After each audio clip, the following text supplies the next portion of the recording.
युद्ध जैसी सेवा को भी भगवान जी। देवेंद्र जी, श्री हनुमान। गुरुदेव आपके चरणों में कोटि कोटि प्रणाम। गुरुदेव मैं 108 एम्बुलेंस जो होती है उसमें इमरजेंसी मेडिकल टेक्नीशियन हूँ। कभी कभी महाराज जी ऐसा केस आता है कि हमें उनको मना करना पड़ता है क्योंकि मैं उस समय दूसरे केस में व्यस्त होता हूँ। इसकी वजह से उस मरीज को दूर का एम्बुलेंस मिलता है जो कभी कभी मरीज के पास पहुंचने तक मरीज मृत्यु हो जाती है। महाराज जी इसमें मेरा दोष तो नहीं या मुझे पाप तो नहीं लगेगा?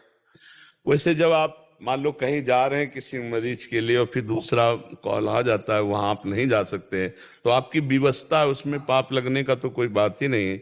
हाँ, आप खड़े हैं, आप फ्री हैं और फिर आप मना कर देते हैं, तो ये मानव धर्म के भी अनुसार नहीं। फिर परहित भावना, परम धर्म, भगवत धर्म तो बात ही जाने दो। मानव धर्म भी यही कहता है कि यदि हमारे अंदर सामर्थ्य है और समय है तो हम दूसरे का सहयोग करें। लेकिन उस समय आप अगर कहीं जा रहे हैं किसी की रक्षा हेतु तो जा रहे हैं ना, कोई बीमार होगा, किसी का एक्सीडेंट हुआ होगा, तभी आपको फोन होगा, और जब आप उसके लिए जा रहे हैं उसी समय दूसरा आ जाता है तो आप असमर्थ हैं। हाँ, आप असमर्थ, उसमें कोई पाप नहीं आपको लगेगा उसमें। महाराज जी श्री राम हर्षण कुंज से महाराज जी 2-3 दिनों से आके विराजे।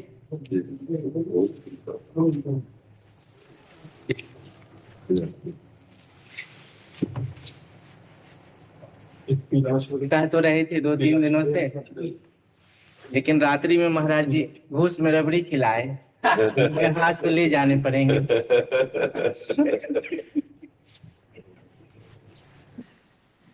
श्री जी का प्रसाद।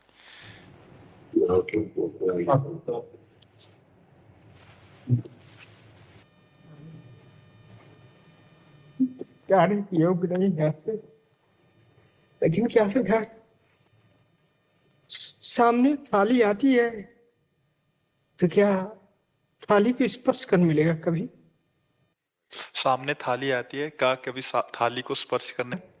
स्पर्श की क्या बात है, हमें थाली का उच्छिष्ट मिले, स्पर्श की क्या बात है?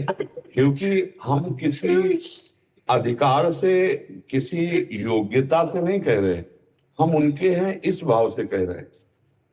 अगर हम योग्यता शब्द लगाएं तो प्रश्नवाचक चिन्ह हो सकता है, लेकिन हम अयोग्य हैं पर प्रभु के हैं इस संबंध से कह रहे हैं। हम जैसे हैं वैसे अपने स्वामी के हैं, तो फिर स्वामी का उच्छिष्ट मिलना, स्वामी का कृपा प्रसाद मिलना, स्वामी के साथ खेलना, ये सब संभव हो सकता है।